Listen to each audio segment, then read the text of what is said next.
When the storm will stop and the noise goes down, the lights go up in the middle of town. When the streets are gone and there's no... Hey friends, I'm JB, and I'm Sara. and this is the Go Podcast. When the storm will stop and the noise goes down. Hey guys, how's it going? I'm back with you on the Go Podcast with JB and Sara.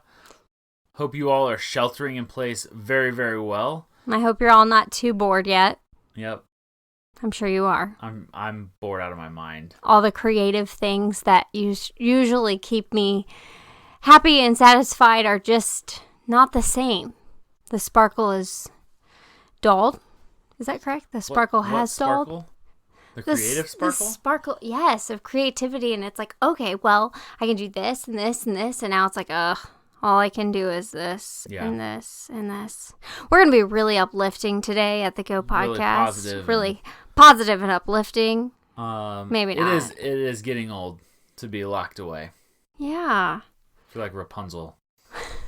Just like locked away. You know what? Tangled is the best Disney movie that they put out in a long time. Wow. It's so That's good. Big praise. I think it's better than Frozen. I don't know. Frozen 2? Frozen 2, I think I like better than Frozen 1. I think our boys actually did a practice podcast where they reviewed Did Frozen they 2, really? and I it didn't was know really they did good. that. That's so... I knew they did We the better practice podcast, We but... better not step on their toes with their podcast review. Oh, okay, that's true. Anyways, Rapunzel, Tangled, Yeah. such a good movie. The humor is fantastic. The songs are even better. But that's not what we're talking about. We're talking about being like Rapunzel. Yes, being locked away. Not witty, not I'm funny sorry, like all I can Rapunzel. picture is your hair. Like you just having super long hair It's and like it just Fabio flowing. hair. Just like, Give me a minute while I get that image out of my head. Okay.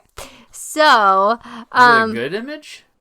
yeah, kind of. I mean, funny, humorous, good. Like bodybuilder type with Kinda. long flowing blonde locks. Hey. Yeah. All right. Well, we are completely Goals. derailed now. So, yeah, I think I'm starting to get worried about, I guess worried wouldn't be the right, concerned about my people. You know, like, I love to go see people and check in on them, and I love having conversations one-on-one. That's kind of one of my things, and so I can't do that, and so I just think, like, how are people really doing? Yeah. Are you concerned about people, or are you anxious because you want to see people?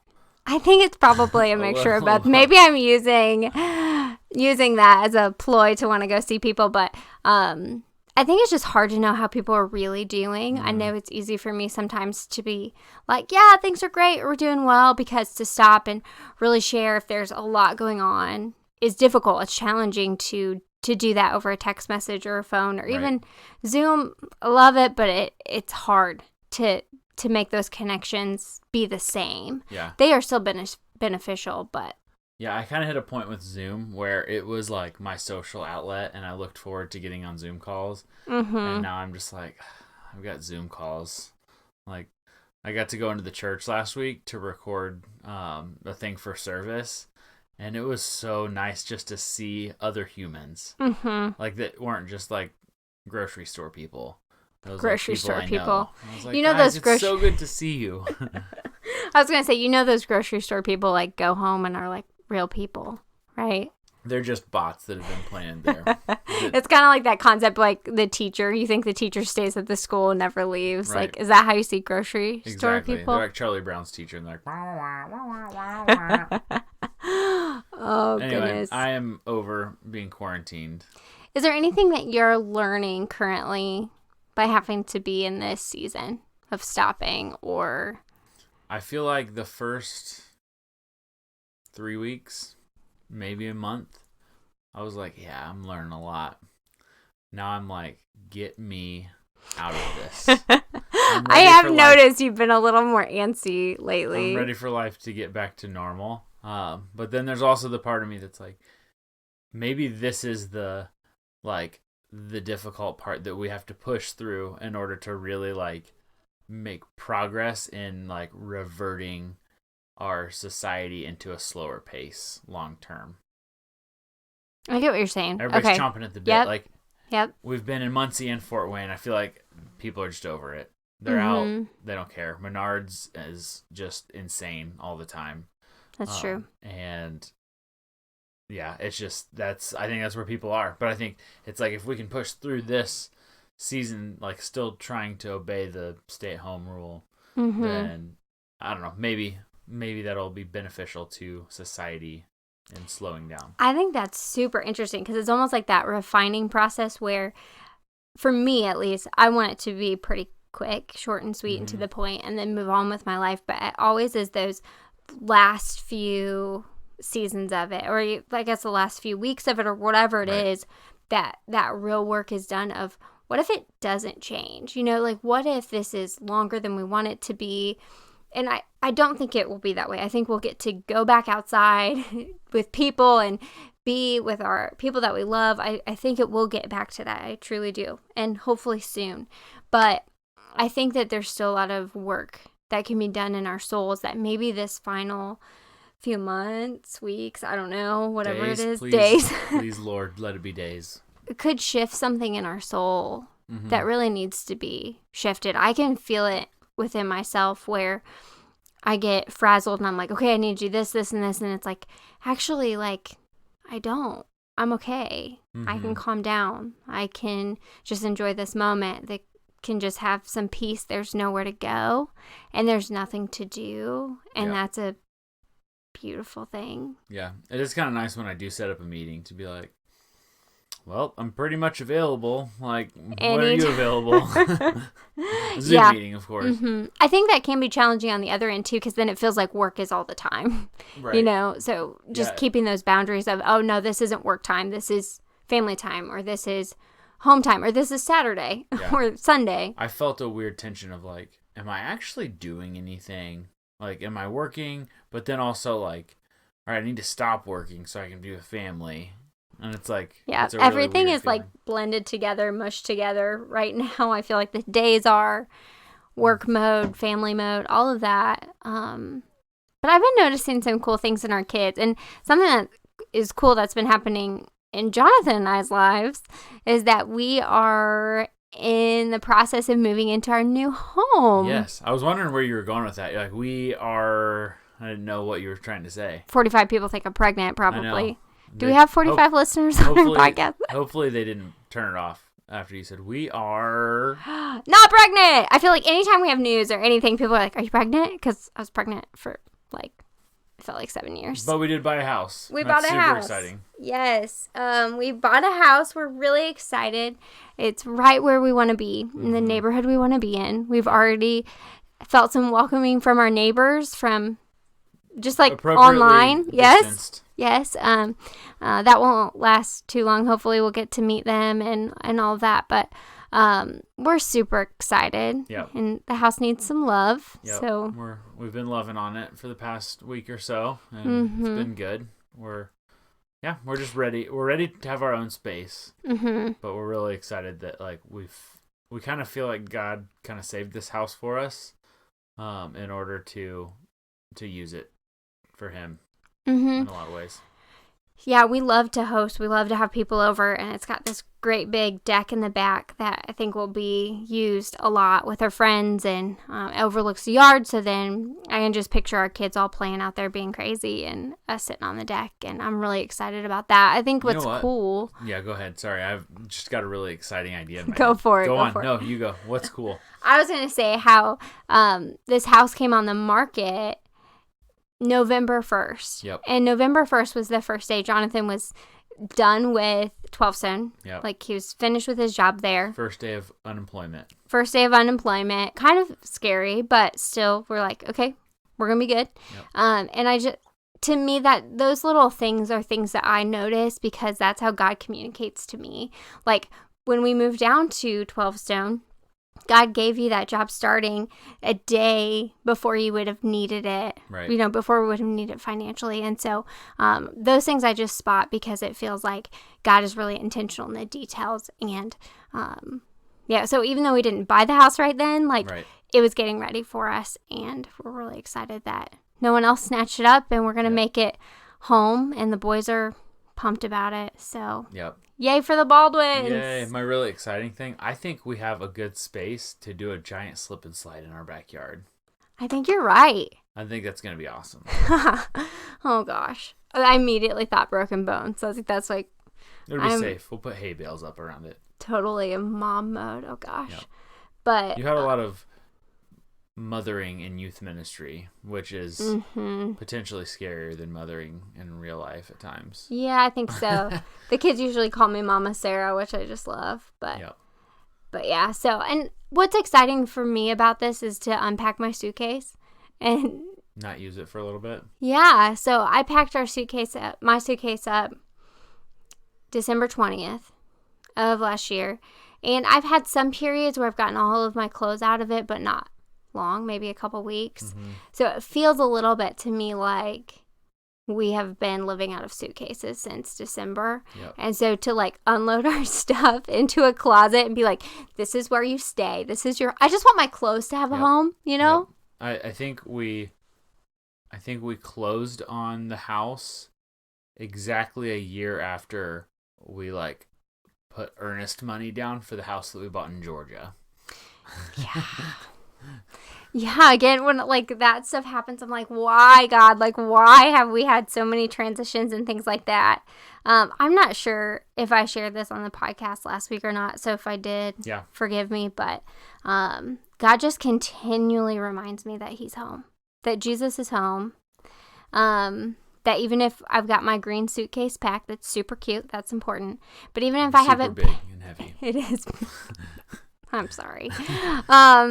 But even if my clothes are in there, even if I don't know where our house is going to be or what life's going to look like, he's home. Right. And I just feel a difference in myself. And I think that's part of this shifting, that I've had enough time to pause to understand that fully and to claim that. And I'm really excited about our house, but I feel differently than I ever have about a house, because a house before has provided security and stability, and we have found that with Green Suitcase, and that's been okay. And we've made a lot of amazing, I think, lifelong friends through this situation. So really good news for us, though. It's exciting, and it's exciting to see our boys excited about it and happy, and they want to have play dates now. Yep. But it will happen eventually. Yep. So I already have balloons for our first house party, and that's going to be great. So I love the balloon idea. We'll just have a giant party and invite lots of people over as soon as we're allowed to. You know what the balloons say? Yay. Yay. Love it. So one of the cool things about our house, we love the backyard. We love the deck. But one of the cool things about it is it has a basement, and it has space for an office. Yay! It has an extra bedroom that's in the basement that we're going to use for an office. And we have not really touched on what you're going to be doing now that we're back in the Fort Wayne area. So Sarah, you want to kind of share what's happened with your job, career, life, that's super exciting? Yeah, so when we moved back to Fort Wayne, I didn't have set plans. I was going to work part-time for the nonprofit Grow Restored, which I'd love to talk a little bit more about tonight, because we've got some cool things going on right now. And even like when we made the decision to move back, that wasn't even for sure yet. Yeah, no, actually, I was sitting right in the spot that I was when I was talking to my boss, and she said, hey, if you do have to move, it's cool for you to work remotely. And I remember sitting here and I just started like crying on the phone, because I was like, really? And she was like, yeah, like, we love you. We want you to be a part of what we're doing. And that was a huge relief, because I love that organization and also the security of keeping employment. Right.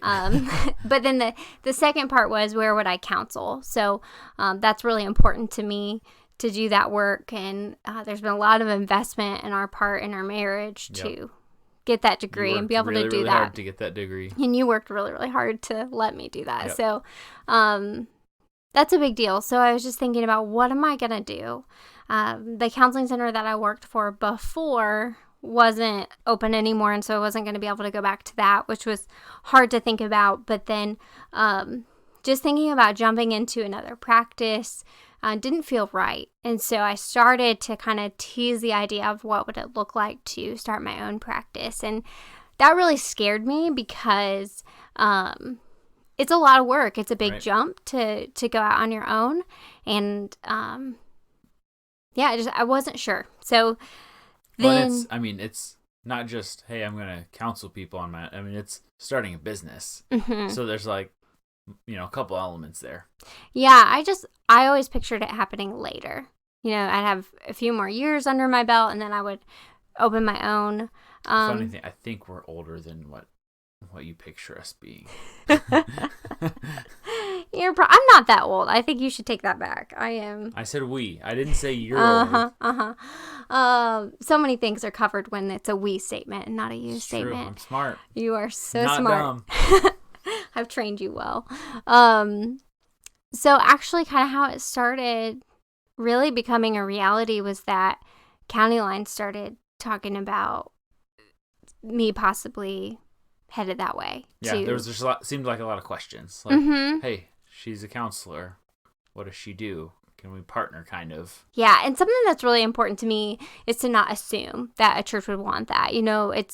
It's a unique role being the pastor's wife and coming on and just finding your spot and all of that. And so I feel like I didn't want to just plow through the door and be like, I'm here, that's what I want to do. Right. But that was set up really shop without asking. yeah.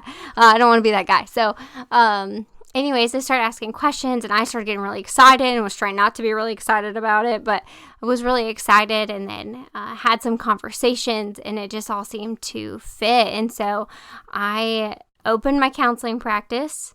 So I'm a business owner. Whoop, whoop. And what's it called? It's called Story House. How did you come up with that name? I came up with it at Casa Grande with Kendall Miller. We were sitting there talking and... Hold on, it's still weird to hear you say Kendall Miller. I know, Kendall Hood. Okay.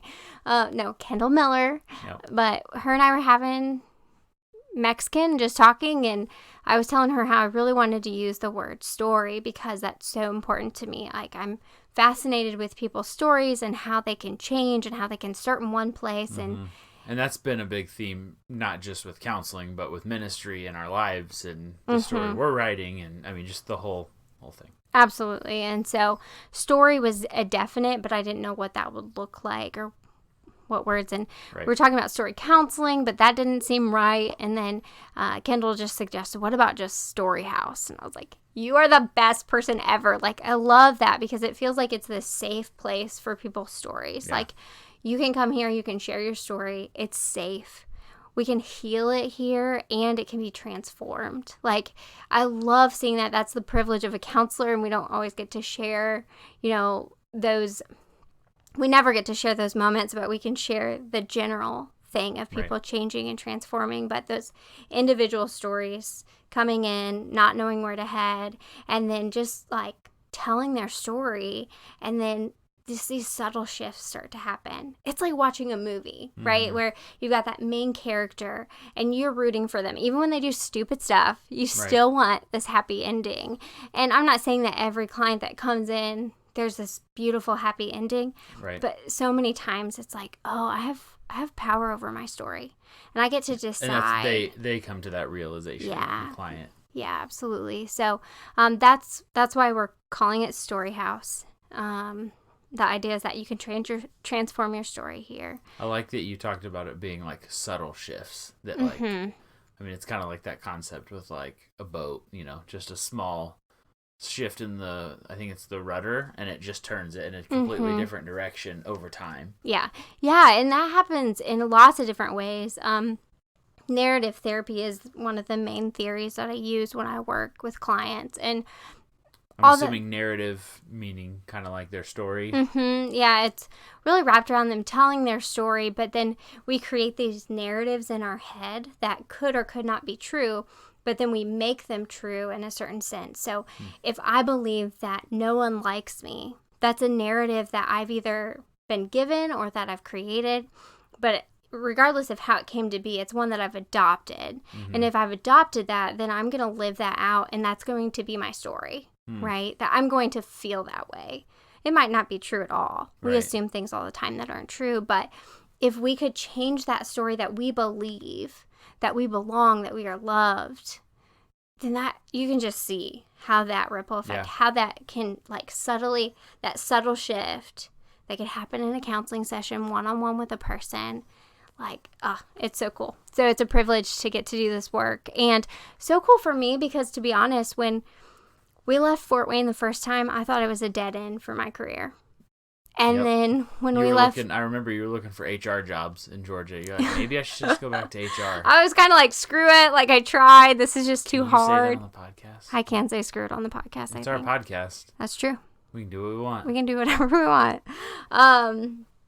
And then when we left Georgia, that felt like a blow too. Yeah. You know, it felt like, all right, like my career was going really well in counseling. I had amazing clients. And this is something I want to share. So when a counselor is working with someone, right, and they get to hear a part of their story, and then that switches, right? It's almost like you get to read a chapter of a book and you don't get to know the ending. Mm-hmm. And that's just like crazy hard for me, but you never get to know the ending of anyone's story, really. You don't get to know all the details and all of that. And so... and we experience that a lot in youth ministry. Mm-hmm. Absolutely. Students graduate or they move on to the next whatever, and we're like, all right, we'll follow you on Instagram. I will be following you on Twitter and checking up on you. All the students hate that. I don't care. But anyway, so when we left Georgia, I just thought, I don't know if, like, what's going to happen? You know, I can't go back to my old counseling center. Right. And I didn't want to really work for anyone else after working for Grow. Yeah. Grow Counseling was such an amazing organization for me. And that was a big conversation that we had to have before. Mm-hmm.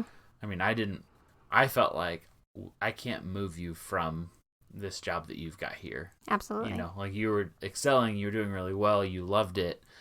They seemed to like you pretty well. They did like me. I loved it. And like for me, like that was hard to be like, hey, I think like God's pulling us back to Indiana. And that was probably a big reason why I had to like let you get to that first before I presented it. Because I knew I felt like it was going to be a blow to you. Mm-hmm. That was going to be really hard for you to swallow. Yeah, I think, and that's something that I was wrestling with myself I knew if I asked you, like if I said, no, this is where I want to be, this is working out really well for me, let's stay here, that you would have done what you could to make it work. I think the only thing that could have changed that would have been like a very clear, direct word from God that was like, nope, this is where you need to be. And we were both sensing the pull, which led us to what we talked about in the last episode about conversations with County Line and just things just opening up there. But that was only possible because of the conversations that we had relating to your career. Right. And I think that's why like values and priorities are so important to have in place first. Like you and I have decided that our marriage is super important. Well, following Jesus is top priority in our marriage and our family. Yep. And then ministry is that's the order. And so when I was able to filter it through the order, I was like, oh, okay. And then I know this about God. So he's done this with me so many times. When he asked me to clear my plate, it's because he's ready to plop something else down. And it's always been better. Say that again. So when God asked me to clear my plate, he's always going to put something else there. And so that's been true, and it's been quicker than I've expected. And Sarah's preaching to me today. Come on. It's really cool for me. Like Storyhouse, like I get to own Storyhouse, and I get to run it, and it gets to be at the church, so I get to like hang out with you guys at County Line and like force people to be my friends and go to lunch with me. We're a really cool like group of people, so. And I don't have to share an office with you, which is fantastic. We've done that before, and I'm sharing an office with like 6 other people right now. So, well, not right this second, but yeah, distancing. So that, I mean, it was I think around September that I really felt like God was asking me to clear my plate. I know which is when things were like going really well for you in your job. Mm-hmm. And so I was like, okay. And so to be here now in April, where life feels really crazy and all of that, but for us to be back where I wanted to be, and for me to have even a better situation for counseling to own my own practice to get to work with clients that I want to. Here, I get to work with clients I worked with previously, which is just so exciting. So it's like I get to read another chapter of their story with them and get to be a small part of shifting it. I'm just like, all right, God, like that makes it easier for me to be faithful when I remember that. And that's why I think journaling and just jotting things down, even in your Bible, like I have dates where I wrestled with God in these prayers in my Bible so that when I go back and I remember, oh yeah, last time he asked me to clear my plate, he filled it up really nicely. So you never know. You never ever know. And I think too, like we want this linear journey, right? We want you start here at A and you go all the way to B. And that's just not how God has led us. Nope. At all. I did a or a Google Maps like search of from our old house in Fort Wayne down to our rental house in Georgia and then the other house we lived in Georgia and then back up to our other house. And it was like a 20-hour stretch. Like, and I'm just like, and that's even God. leaving out the temporary basement apartment that we've been living in. Oh yeah, how did I leave that out? Yeah, that's funny. I need to add that. So maybe it's like 21 hours. Yeah. But it's been a whirlwind, but it's been, I think, a straight path to God. Yeah. You know, like I've said this before, but with the Israelites, when God called them to march around in a circle, in a literal circle, that was their straight path to God. And I think we sometimes get so frustrated when our path looks crazy. But if you are following Jesus, you are going straight. Right. You're going straight. Yep. It may not look, it's not going to look normal to the world. It's not going to look straight too. And people are going to be like, what the heck are you doing? And you're going to be like, I'm following Jesus. I have no clue what he's doing. Like, think about the disciples. Like, they had no clue what Jesus was doing, but they were following him. Yeah. And I think we've been fortunate enough that a lot of the people that we surround ourselves with, they've like respected that. And I know not all of them have understood in the moment. We didn't fully understand in the moment, but we haven't really received backlash for, wait, like, why are you doing this? What are you thinking? Why are you doing that? Like, you just bought a house. Why are you moving back to Indiana? Like, right. More of what I've felt from our friends and family is like, I feel like they've hurt for us because it's like, it's been so back and forth that they're kind of like, okay, like, are you guys okay? Like, how are things? And they've just taken special care for us, which I really appreciate.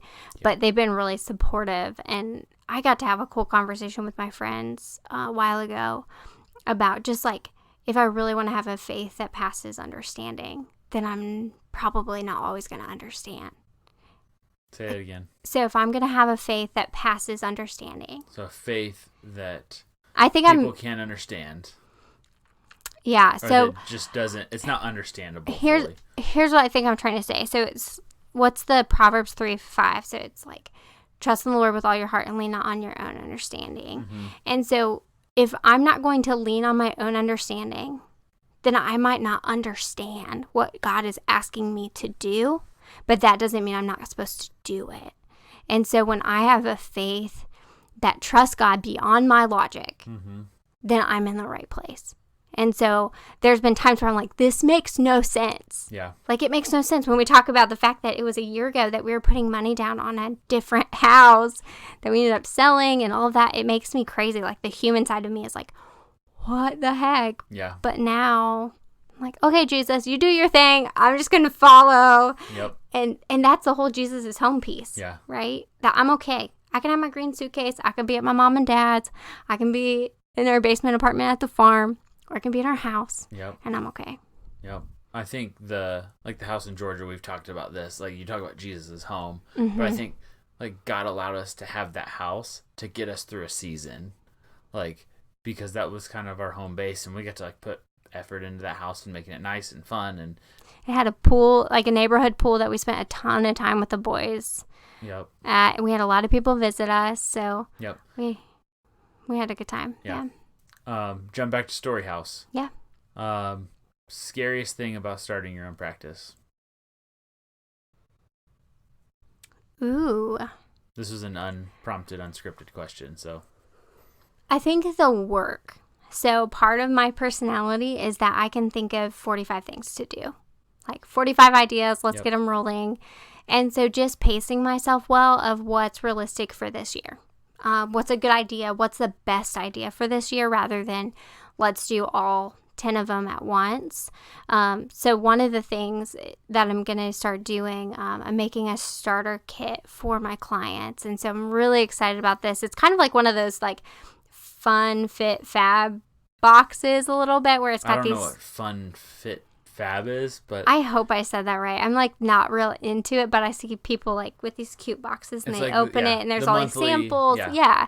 So it's kind of like that, but it's for your counseling experience and just your story. And so there's a story journal in it, and then just sample products from local companies that are good for self-care and things like that. And I feel like that's the front runner idea right now.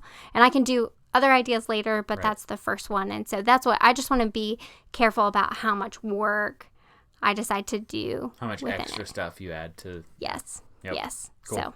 So And so you've got that rolling. It's kind of going, but kind of in a weird state because of shelter in place orders and can't be with people and all that. Yep. So I am taking clients right now, but it's all online. Cool. Once things shift, then it'll be at County Line. If somebody is interested in getting into Story House Counseling, getting an appointment with you, how do they do that? Well, if they follow me on social media, they can reach out that way. Cool. Or they can email me at sarah@storyhousecounseling.com. That sounds really cool. It does. And Sarah is without an H. Because Keep that in mind. H's. H's are ew. Yes. Thank you, Jimmy Fallon. So cool. Well, and then you've got your other job, your job that you brought from Georgia called Grow Restored. Yep. You want to explain? I don't know if we've talked about that on the podcast at all. I'm not sure. So I think we have, but I'm the executive director of Grow Restored. It's a nonprofit that was started to help people afford counseling. So there's a lot of people that will talk with me and they'll say, hey, I want to come to counseling, but I don't know if I can afford it. And then there's a lot of like hoops and things like that with insurance. Insurance can sometimes be too big of a headache that people want to bother with. And so it just feels like it's hard for people to get in the door and be able to afford it. And it does get expensive. Counseling is an investment. Yep. And so some people, they're like, I'm in a really bad place and I can't afford it, but I really need it. And so Grow Restored makes a way for them to be able to get counseling. So they provide scholarships for people. So they'll supplement their counseling costs. So somebody will say, I can afford $40 per session, but I can't afford the full fee. And so the Grow Restored Scholarship can cover that. So it's a great program. We have a lot of cool things spinning. We just launched something called Story Groups, and this is free and available for anybody that wants to join, and it's specifically designed for right now during the coronavirus. And so this is what it is. It's a group that you can meet with a licensed therapist and 4 to 5 other people, and they're walking you through a 6-session format where they're going to help you process what you're going through. We have healthcare specific groups where healthcare workers working on the front lines or affected by this can meet with other healthcare workers and talk about what they're going through. Because we all know they're seeing things that they're not telling their families, or maybe not posting on the internet because they don't want to spread the fear. They don't want to share things, but yet they need a place to let it go and release it. We know that healthcare workers are having panic attacks on shifts and things like that, or not able to be present at home because it's just so overwhelming. Yep. And so this is a way for them to just decompress. It's not deep therapy in the sense like we're not going to be talking about childhood trauma or things like that. It's really about what is going on for you right now and how can we help you maintain and thrive in this crisis. So we have the healthcare specific, and then we have the just general public, anybody, if you're struggling with anxiety or depression, or if you're just irritated or irritable, and you're like, I just need to get stuff off my chest. This is a thing that you can do. The part I love is that you can sign up with your friends.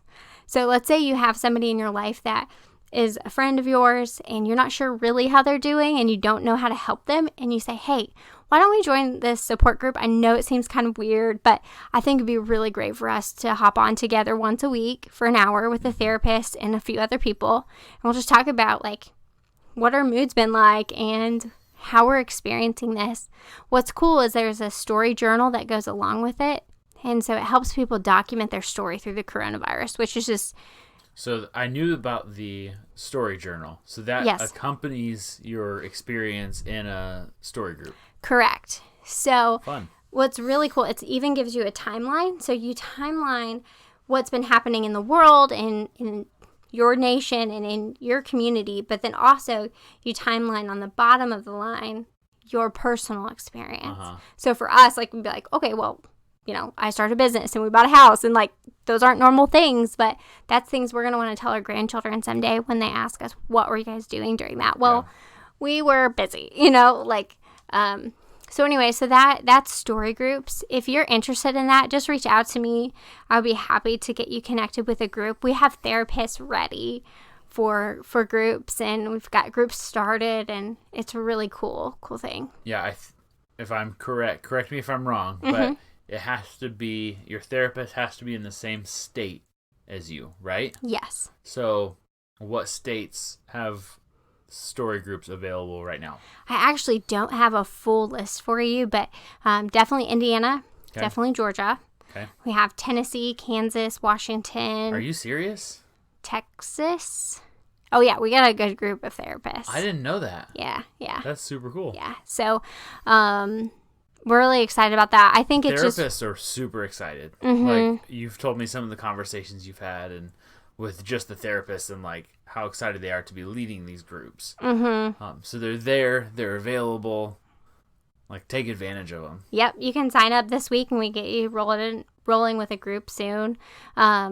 Something that was important for us. So I saw this tweet as things started getting crazy and all of that. I follow a guy named John Acuff, and he's really funny. He's a comedian, but he's also a business leader and has a lot of great business tips. And he just mentioned something about how businesses thrive that don't panic, but pivot. And so just thinking through, how could our organization pivot during this time? People still need counseling. We're still giving scholarships for that. But also, I felt like people needed a specific format for right now where somebody could just check in on them. And a counselor could say, no, how are you really doing? Or, I'm seeing some signs of this. Is this going on for you? And we were able to shift that. It took a lot of work with our team and a lot of support. I'm so thankful that I've got the support that I have with that group. But we were able to pull this together and provide this. And I think it will go for a while. Yeah. So you didn't just pivot and chase something completely new. You pivoted, started this other segment, but continued doing the thing that Grow Restored was established to do. Yeah, so we kept up our current programming, but we added to it of saying, like, if we really are about helping people heal and helping people get care that they need, could we pay for counselors, for therapists to do these groups? And we're like, yeah, we can. And so we were able to push that through. So I'm really excited to hear the stories that come out of it and to hear how they've helped people. So yeah. And then if somebody signs up, how's the group? Is it video? Yep, it is through Zoom. It's a HIPAA compliant version of Zoom. So it's like a souped up Zoom. It's not your souped up Zoom. Your office meeting Zoom. Correct. Yeah. So no Zoom bombing will go on. And then it's a group of 4 to 5 people. It's about an hour a week, and it's formatted to be 6 to 7 sessions. Now, we're flexible on that depending on what the group needs, but that's kind of how it looks. Cool. And then when they sign up, they just kind of give their availability, and they're matched up with what works. And yep. If somebody's interested, they can message me, and I'll send them a link to our form, or they can go to growrestored.org and click on story groups, and they'll find the form right there and all the information, and they can fill in their information, and then we'll connect them with a therapist, and I'll reach out to them to start their group. Cool. We can link to all the information for story groups and Story House, which are unrelated things. I know. Unrelated but related in a sense. Yeah, but yeah. But we'll link to all that in like the show notes and all those things. Super cool stuff. So you have groups for medical professionals. Correct. Healthcare workers. Healthcare workers. Is that just kind of general? Anybody in the healthcare field? Yep. And then you have general groups that are for anybody else. Yep. So we would put those groups together either if somebody wants to be in a group with someone else specifically, so if there's a place on the form for that. So if you say, hey, I want to be with Stacy because Stacy's awesome, then we'll put you with Stacy. Yeah. Who's Stacy? I don't know, just Oh, anybody. That was a good made up name. Thanks. It's always like my go-to made-up name, but now I Really? have a friend named Stacy, so yeah. Yeah. Crazy. Yay. So anyways, that is story groups, and I would encourage you guys to use it as a way, even if you feel like you're doing great, if you could encourage someone else and have them join with you so you can help them, that would be an awesome way. So if someone's inviting you to a support group, maybe start thinking about, wait, am I the anxious person my friend's trying to get help? Your friends are worried about you, okay? Cool. Super exciting. I feel like I've learned stuff just hearing about it. And some of the stuff I've heard before, but just hearing it again is really helpful to continue learning. But thanks for sharing all that. Yeah. Really excited for what you've got going on and what we've got going on. But Me too. God is cool. yeah. And I want to encourage people to let go of things he asks you to, because what he has for you is going to be better. And you might not understand. And you might not understand quickly, but you might understand quicker than you think. And so that's what I just love about people's stories. I love about our story, that when you follow Jesus, it's so much of an adventure that you'd never expected. For sure. Yep. And your quote, clear your plate. When God's asking you to clear your plate, It's because he's getting ready to put something else down. I think the first time you said it, you said he's going to plop something down. Did I? I like that. You would like the word plop. Oh, gosh. All right. Well, we are going to get off of here. Anything else that you want to share tonight, Jonathan, or that we need to... I'm still like soaking in some of the things you said. You were like preaching for a while. It was good. Got on my mode, I guess. You did. You were on it. So cool. Thanks for hanging out, guys. Hopefully, I think we went like 3 weeks, maybe a little longer between episodes. That's not going to be the norm, but we were in the process of buying a house. Yep, we're actually going to have a house, and we're going to have an office, and we're going to put our podcast things in a specific spot and leave them there. They're going to get out of the box they've been in, so. It's fantastic. Yay We're for going to get that. rid of some boxes. I'm excited about that. I'm burning boxes, and my friend Laura and I have already talked about burning or burying our moving box. We have this pink moving box that we always use, and so that is gone forever. It's gone. It's got lots of tape, lots of Sharpies, lots of labels in it, but it's going to go away. Yes. Cool. See you guys. Bye. Have a great week. When the storm